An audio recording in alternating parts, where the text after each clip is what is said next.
మధ్య కాలంలో తల్లిదండ్రులు పిల్లల్ని పెంచడానికి చాలా అంటే చాలా ఇబ్బంది పడుతున్నారు. పిల్లల పెంపకం అసలు ఏ విధంగా ఉండాలి?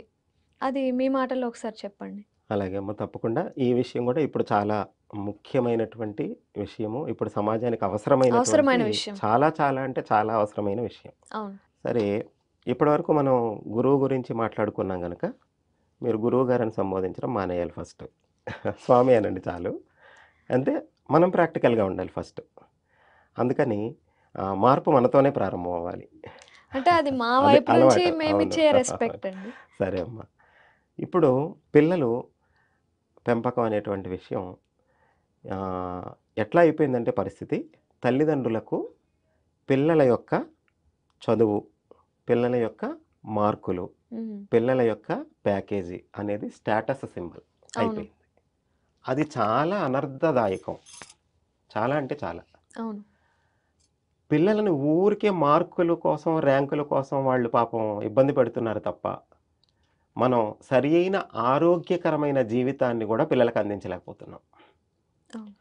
తండ్రి ఒక ఉద్యోగం, తల్లి ఒక ఉద్యోగం. అంటే పిల్లల మీద దృష్టి పెట్టేటువంటి అవకాశం గూడా లేని పరిస్థితుల్లో ఈరోజు ఉన్నారు. వాళ్ళకి సమయం కూడా కేటాయించలేకపోతున్నారు. కేటాయించట్లేదు. అవును. అప్పుడెలా తయారవుతుంది? నెక్స్ట్ జనరేషన్ ఎలా ఉంటుంది? సరి అయినటువంటి పౌరులు ఎలా తయారవుతారు? అవును. అప్పుడు తద్వారా మన దేశ భవిష్యత్తు ఎలా ఉంటుంది? ఇంకా దయనీయమైనటువంటి విషయం ఏమిటి అంటే, పిల్లలు కూడా తమ ప్రైవసీకి అడ్డు అని భావించేటువంటి దయనీయమైన పరిస్థితుల్లో సమాజం రోజు రోజుకి దిగజారిపోతుంది. అవును. కేవలం భౌతికము, యాంత్రికము అయినటువంటి జీవితానికి ప్రాధాన్యతనిస్తున్నటువంటి కారణం వల్లనే ఇటువంటి పరిస్థితులన్నీ దాపురిస్తున్నాయి. అమ్మా, ప్రతి ఒక్కరూ దేశం వదిలిపెట్టే వెళ్ళిపోవాలని చూస్తున్నారు. తెలివైన వారంతానేమో విదేశాలకి వెళ్ళిపోవాలి. వెళ్ళిపోద్ది. యూఎస్ లాంటి దేశాలకి.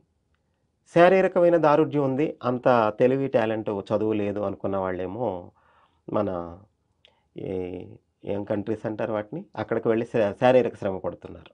అరబ్ కంట్రీస్‌కి అరబ్ వెళ్లి. కంట్రీస్. తెలివైన వాళ్ళంతానేమో స్టేట్స్‌లోను, తెలివి కొంచెం బలవంతులంతానేమో గల్ఫ్‌లోను, మన బద్ధకస్తులంతాను ఇక్కడ. మన దేశంలో ఉండటం ఏమవ్వాలి లేదు. దేశం? ఫస్ట్ మనం గుర్తించాల్సింది ఏమిటంటే, పిల్లలు వారి యొక్క ఆలోచనలు ఎలా ఉన్నాయి? వారి భావాలు ఎలా ఉన్నాయి? వారి ఇష్టాలు ఎలా ఉన్నాయి? వారి ఆలోచనలకు తగిన విధంగా మనం ప్రోత్సహిస్తే వాళ్ళు ఆ రంగంలో పరిణితి రాణిస్తారు. సాధిస్తారు. తప్పకుండా అమ్మ. హ్మ్. మన ఇష్టాలను, మన అభిప్రాయాలను మన స్టేటస్ సింబల్‌గా భావించి పిల్లల మీద రుద్దకూడదు. అవును. రుద్దకూడదు. కానీ ఈ కాలంలో అందరూ అదే చేస్తుంది అదే. జరుగుతుంది. అదే నువ్వు జరుగుతుంది. డాక్టర్ అవ్వాలి, నువ్వు డాక్టర్ ఇంజినీర్ అవ్వాలి. అవును. అవ్వాలి, లేకపోతే అవును. నీకింత ప్యాకేజ్ రావాలి. అవునమ్మా. అదసల మంచి సరైనది పద్ధతి కాదు. కాదమ్మా. కాదు. అసలు వాడికి కొంత వయసొచ్చిందాకా అవేం చెప్పకూడదు. అవును. జస్ట్ మనం చదువు అందించాలి.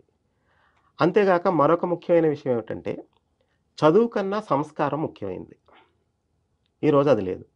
అవును. కేవలం భౌతికమైనటువంటి చదువే. విద్య అనకూడదు దీన్నట. అవును. విద్య అనలేమంట దీన్ని. చదువే. చదువుకుంటున్నాం.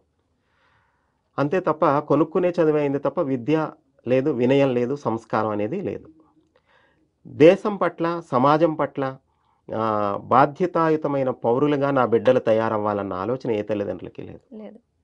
మరి ఒక శివాజీ చక్రవర్తి తల్లి ఏం కోరుకుంది? స్వామి వివేకానంద చిన్నప్పుడు స్కూల్‌కి వెళ్తే, ఒకరోజు క్లాస్ రూమ్‌లో టీచర్ అడుగుతారనమాట. మీరందరూ ఏమవ్వాలనుకుంటున్నారు చెప్పండి ఒక్కొక్కరు. అంటే మనం గూడా చెప్తాం గదా! అవును. ఏం తెలీదు ఊరికే ఏదో డాక్టరో, ఒకటి చెప్తాం. యాక్టరో, లాయరో, కలెక్టరో చెప్తాను నోటికొచ్చింది.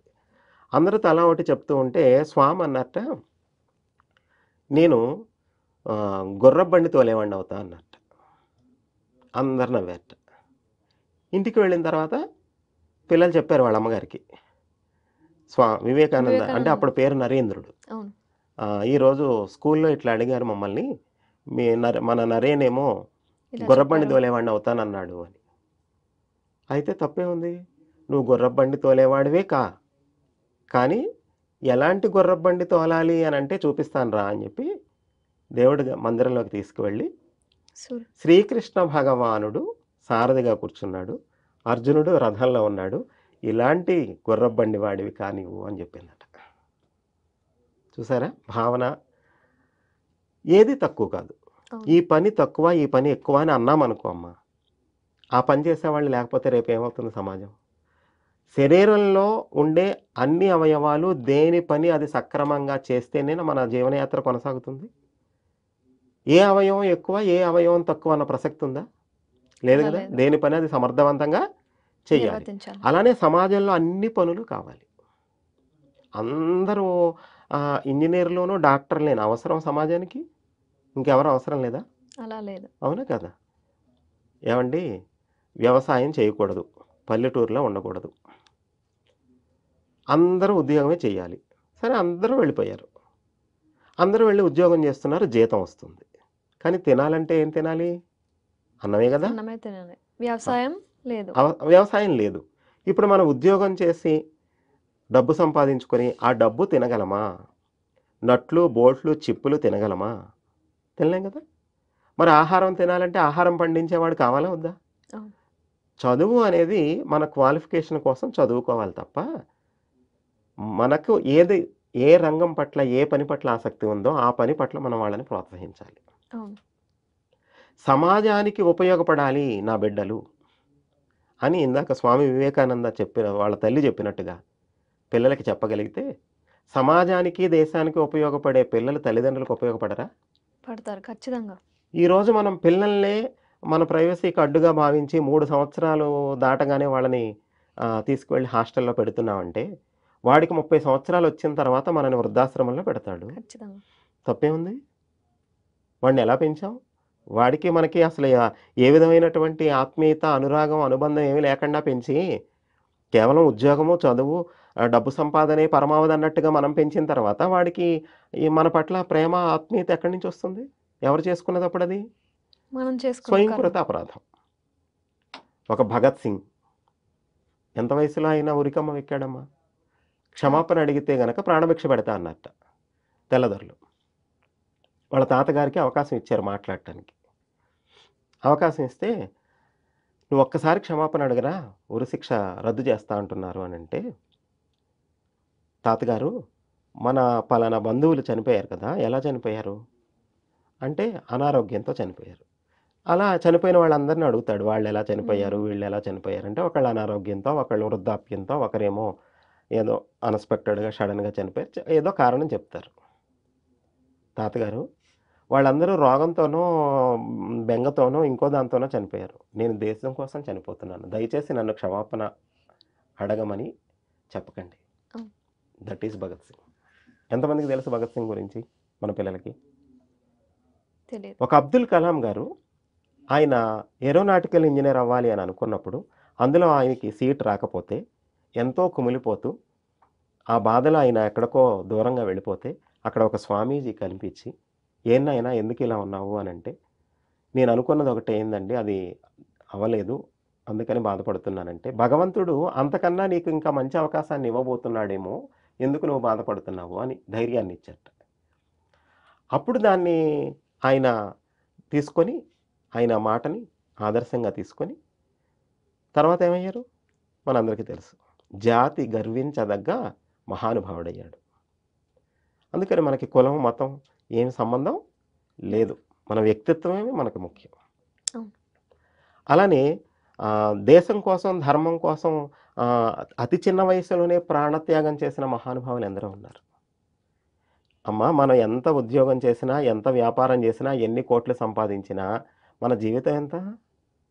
మహా అణువంత. అయితే చిన్న అణువంత. ఆ! 60 సంవత్సరాలు బ్రతకడం కష్టమైపోతుంది. 60, 70 సంవత్సరాలు మించి ఉండదు. అందులో సగం మనం సెటిల్ అయ్యే లోపల వెళ్ళిపోతుంది. ఈ కొద్ది జీవితం కోసం ఎందుకు మనం ఈ మోసాలు, ఈ కుట్రలు, ఈ అనర్థాలు ఎందుకోసం ఇవన్నీ? ఈ అసూయలు, రాగాలు, ద్వేషాలు. అవేమీ లేకుండానే జీవించిన వాళ్ళు చాలామంది ఉన్నారు. కేవలం డబ్బొక్కటే పరమావధి అనేటువంటి కాన్సెప్ట్ ఎప్పుడైతే మనం అలవాటు చేస్తామో పిల్లలకి, వాళ్ళ భవిష్యత్తు అంధకారంలోకి వెళ్ళిపోతుంది. వాళ్ళు మనల్ని ఏం చేస్తారు అంటే చూస్తూనే ఉన్నాం సమాజంలో. నానాటికి వృద్ధాశ్రమాల యొక్క సంఖ్య సంఖ్య పెరుగుతూనే ఉంది. పెరుగుతూనే ఉంది. మరెందుకు? వాడు మనకే ఉపయోగపడట్లేదు. ఇంకా దేశానికి, సమాజానికి ఏం ఉపయోగపడతాడు? అందుకని పిల్లలకి చిన్నప్పటి నుండి ఏమండి? కేవలం చదువు కాదు. కేవలం సబ్జెక్ట్ బుక్స్ కాదు. సబ్జెక్ట్ బుక్స్ కూడా అవసరమే. కానీ వారికి శారీరక వ్యాయామం అవసరం. ఉందా ఇప్పుడు పిల్లలకి? లేదు. అలానే ప్రాణాయామము, యోగాభ్యాసం ఉన్నాయా? సూర్య నమస్కారం. ఆరోగ్యం ఎక్కడి నుంచి వస్తుంది? ఇంత చిన్న చిన్న పిల్లలకే మందులు వేసుకోవాలి. అవును. బీపీలు, షుగర్లు, నడుము నొప్పి, కాళ్ళ నొప్పి. ఆరోగ్యమే మహాభాగ్యము అన్నారు మన పెద్దలు. అంటే పిల్లలకి ఆరోగ్యకరమైన ఆహారం పెట్టుకునేటువంటి అవకాశము, పరిస్థితి కూడా ఈరోజు తల్లిదండ్రులకి లేదు. అప్పుడు డబ్బు సంపాదించి పెట్టారు. అవును. తల్లి, తండ్రి ఉద్యోగం చేసి డబ్బు డబ్బు సంపాదించారు. సంపాదించి కానీ పెట్టారు. వీడికి ఆరోగ్యం ఉందా? ఆరోగ్యం లేదు. పోనీ విలువలు ఉన్నాయా? విలువలు లేవు. సంస్కారాలు ఉన్నాయా? లేవు. ఈ డబ్బు ఏం చేయాలి? అంటే ఆరోగ్యకరమైన జీవితాన్ని ఇవ్వట్లేదు గనక వాడికొచ్చే రోగాలకి వైద్యం చేయించుకోవడానికా ఈ డబ్బు? అన్నట్టుగా ఉంది నేటి పరిస్థితి. ఇది చాలా దయనీయమైన పరిస్థితి. అందుకని వెనకటి రోజుల్లో బాధ్యతలను షేర్ చేసుకునేవారమ్మా. ఆడదాన్ని ఇంట్లో ఉండమన్నారంటే తక్కువ చేసినట్టు కాదు. ఆ మగవాడిని బయటకి వెళ్ళి దేశానికి, సమాజానికి సేవ చేసేలాగా తీర్చిదిద్దే గొప్ప బాధ్యతను నీవు తీసుకోమని చెప్పి తల్లిని అక్కడ పెట్టారు. అవును. శారీరక దారుఢ్యంలో కూడా కొంచెం మగవాడు గట్టిగా ఉంటాడు కాబట్టి బయట పని ఆయన చేయమన్నారు. ఇంట్లో బాధ్యతని ఈవిడ్ని తీసుకోమన్నారు. దాన్ని కూడా మనం తప్పుపట్టి మహిళని ఏదో తక్కువ చేశారు వంటింటికే అంటే పరిమితం చేస్తారు అనేది వంటింటికి కరెక్ట్ కాదు. కరెక్ట్ కాదు. వాళ్ళకి బాధ్యత ఇచ్చారు. ఆ, పిల్లల్ని ఇచ్చారు. గొప్పవాళ్ళుగా ఆ, తీర్చిదిద్దే బాధ్యత బాధ్యతని ఇచ్చారు. అప్పచెప్పారు. ఎప్పుడైతే ఆడవాళ్ళు కూడా ఉద్యోగానికి వెళ్తున్నామో అప్పుడు ఏమవుతుందమ్మా? ఇద్దరు వెళ్తున్నారు. ఆడ, మగ ఇద్దరు ఉద్యోగానికి వెళ్ళినప్పుడు ఇంట్లో సరిగ్గా వంట చేసుకుంటున్నారా? లేదు. వస్తూ కర్రీ పాయింట్లో తెచ్చుకుంటారు. ఆఖరికి మన బ్రతుకు వర్రీ పాయింట్ అవుతుంది. రోజు కర్రీ పాయింట్కి వెళ్ళొస్తాయి. అంటే సరైన ఆహారం లేదు, ఎక్సర్సైజ్ లేదు, వ్యాయామం లేదు, శరీరానికి ఏ విధమైనటువంటి వ్యాయామం ఇవ్వట్లేదు. ఆరోగ్యం పోతుంది. ఇంకెంత డబ్బు ఉంటే ఉపయోగం ఉంది?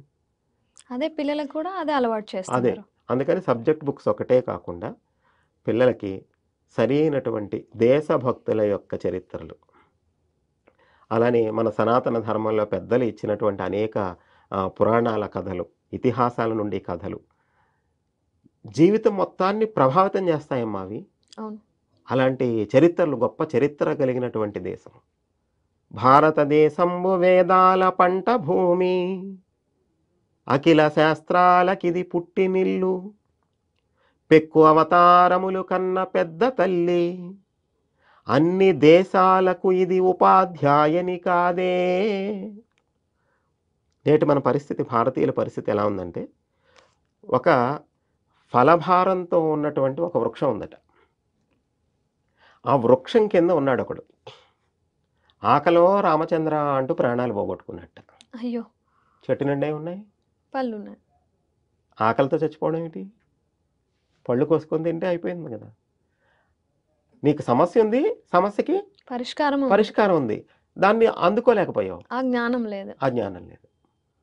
ఇప్పుడు ఎవరైనా ఆకలితో చనిపోయాడండి అంటే చెట్టు నిండా అన్ని పళ్ళు పెట్టుకొని ఆకలితో చచ్చిపోయాడంట్రా అని ఎవరైనా జాలి పడతారా, తిట్టుతారా?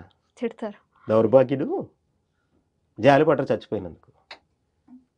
అనేక రకాల జ్ఞాన ఫలాలతో నిండి ఉన్నటువంటి కల్పవృక్షం కింద ఉన్నాం మనం భారతదేశం సనాతన ధర్మాలతో నిండి అనే. కానీ ఆ జ్ఞానరత్నాలు వేటిని మనం ఉపయోగించుకోవట్లేదు. ఫలభారంతో ఉన్నటువంటి చెట్టు కింద కూర్చొని ఆకలితో చనిపోయిన వాడి పరిస్థితి మాదిరిగా మన పరిస్థితి ఉంది కనుక అమ్మ, దయచేసి పిల్లలకు సబ్జెక్ట్ బుక్స్ ఒక్కటే, చదువులు ఒక్కటే, మార్కులు ఒక్కటే, ర్యాంకులు ఒక్కటే కాకుండా మార్కులు మూర్కులు కూడా వస్తున్నాయి. అది పెద్ద గొప్ప ఏం కాదు. జీవిత పరమావధి ఏమిటి?